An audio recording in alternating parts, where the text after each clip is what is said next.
Congress party నాయకత్వం ఎప్పుడు సోనియా గాంధీ, రాహుల్ గాంధీ గారు, భవిష్యత్తులో రాను రాను ప్రియాంక గాంధీ గారు, ఇప్పుడు మా ఏఐసిసి అధ్యక్షుడు ఖార్గే గారు.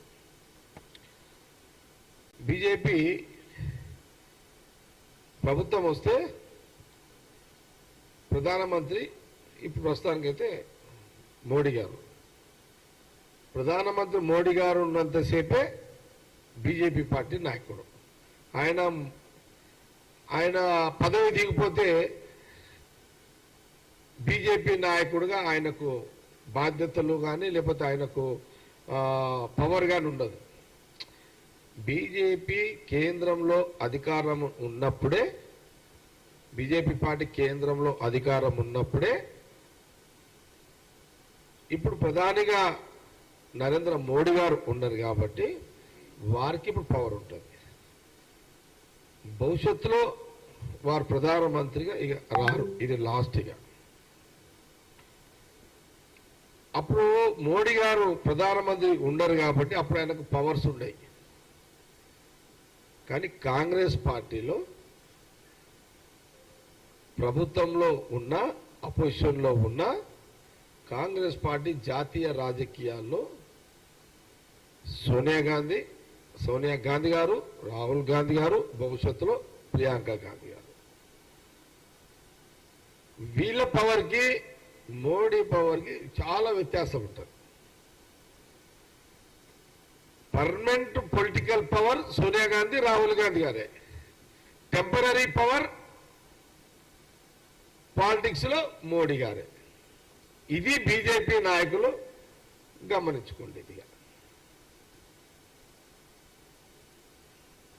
ఒక విషయం. ఇంకోటి, ఎవరైనా సరే ప్రజలు మళ్ళీ మిమ్మల్ని నమ్మిరు, తక్కువ మెజారిటీతోటి మీకు బీజేపీకి అధికారం అవకాశం మూడోసారి ఇచ్చారు.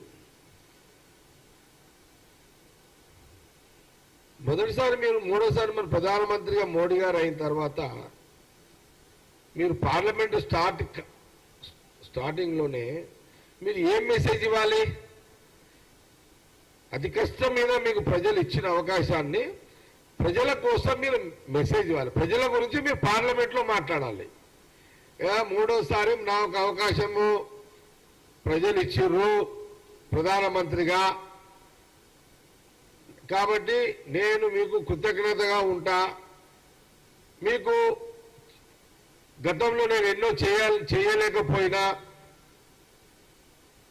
ఇది 15 లక్షల రూపాయలు పేదవాడికి ఇస్తానన్నా చేయలేకపోయినా ఈసారి మాట నిలబెట్టుకుంటా. గతంలో డీజిలు, పెట్రోలు, గ్యాసు, బంగారము ధరలు పెంచినా తగ్గిస్తా, మళ్ళీ పెంచను. ఇంకోటి, సంవత్సరానికి 2 కోట్ల ఉద్యోగాలు ఇస్తాను అని చెప్పిన మాట నిలబెట్టుకోలేకపోయినప్పుడు ఇప్పుడు ఇవన్నీ చేస్తా. ఇది ఒక బాధ్యత గల ప్రధానమంత్రిగా మూడోసారి ప్రజలు ఇచ్చిన ఈ అవకాశాన్ని ప్రజల శ్రేయస్సు కోసము, ప్రజల కోసము ఇలాంటి మాటలు ప్రధానమంత్రి హోదాలో మాట్లాడాలి. ఈ యొక్క జ్ఞానాన్ని ఈ జ్ఞానము ఎందుకు లేకపోయింది? కాంగ్రెస్ పార్టీ ప్రశ్నిస్తున్నది ప్రధానమంత్రి మోడీ గారిని. ప్రజలు కూడా ఆలోచన చేయాలి. ఏమని? మూడోసారి అవకాశం ఇచ్చినాము, మా ధరలను తగ్గిస్తాడు, మా పిల్లలకు ఉద్యోగాలు ఇస్తాడు, ఇదేమన్నా మాట్లాడతాడేమో అని ప్రజలు ఎదురు చూస్తున్న సందర్భంలో ప్రధానమంత్రి గారు మాట్లాడకపోవడము బాధాకరము.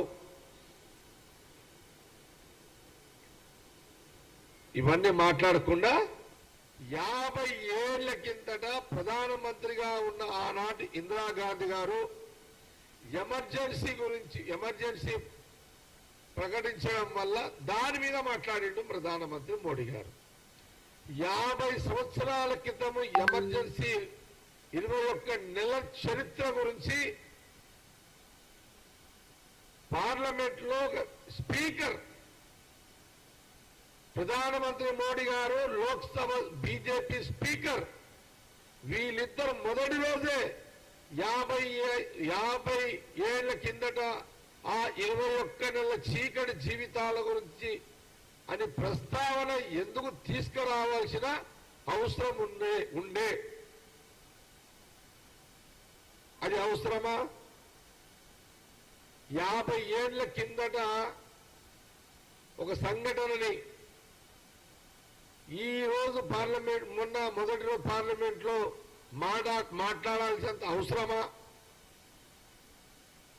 ఆ ఎమర్జెన్సీకి ఇప్పుడున్న ప్రజలకు ఏమైనా సంబంధం ఉందా?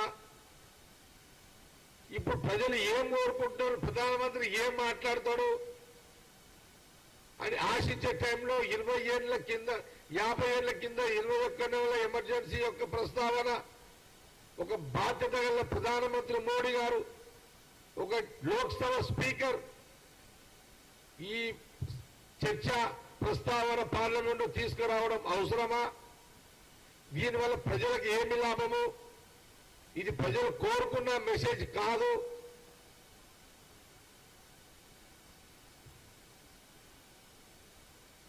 ఈ జ్ఞానం లేకపోవడం బాధాకరం బీజేపీ పార్టీకి.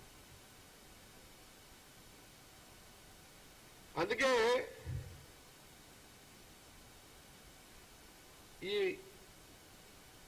బీజేపీ ప్రధానమంత్రి మోడీ గారి యొక్క తప్పుడు పరిపాలనలో ఆలోచనలో ఆర్ఎస్ఎస్ భాగవత్ గారు కూడా తప్పు పట్టారు, ఆర్ఎస్ఎస్ ప్రముఖులు కూడా తప్పు పట్టారు.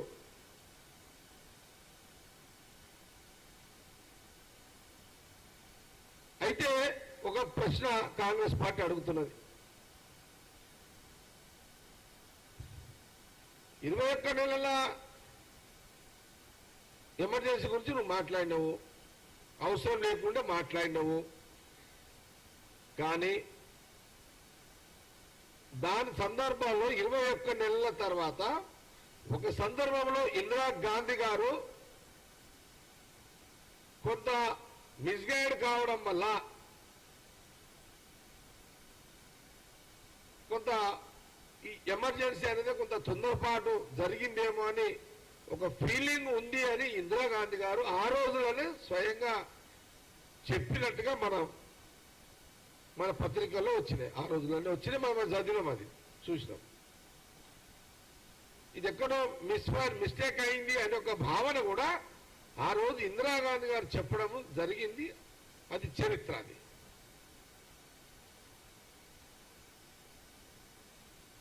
దాని తర్వాత ఇందిరాగాంధీ గారు దిగిపోవడం జరిగింది. తర్వాత అన్ని రాజకీయ ఏది జనసంఘ్, జనతా పార్టీ జనసంఘ్ పరిపాలన గవర్నమెంట్ వచ్చింది, మళ్ళీ ఎన్నికలు వచ్చినాయి. 1980లో ఎన్నికలు వచ్చినాయి. అప్పుడు వచ్చినప్పుడు మన మొత్తము పార్లమెంటు సీట్లు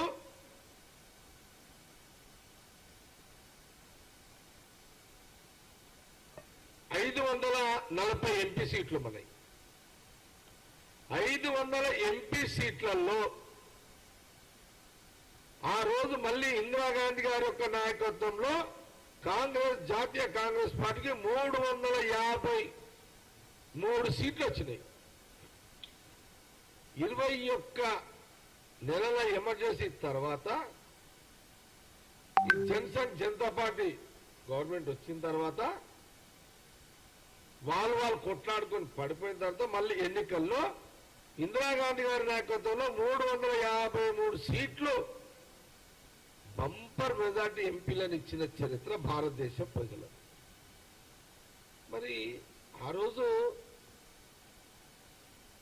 21 నెలల యొక్క చీకటి రోజులని మరి తర్వాత ఎన్నికలు ప్రజలకు తెలియదా? ఆ చీకటి రోజులే అని ఒక ఫీలింగ్ ప్రజలకు ఉంటే వాళ్ళు 353 సీట్లు ఇందిరాగాంధీ గారికి మళ్ళీ ఘన విజయం ఇచ్చి ప్రైమ్ మినిస్టర్ చేసేవారు.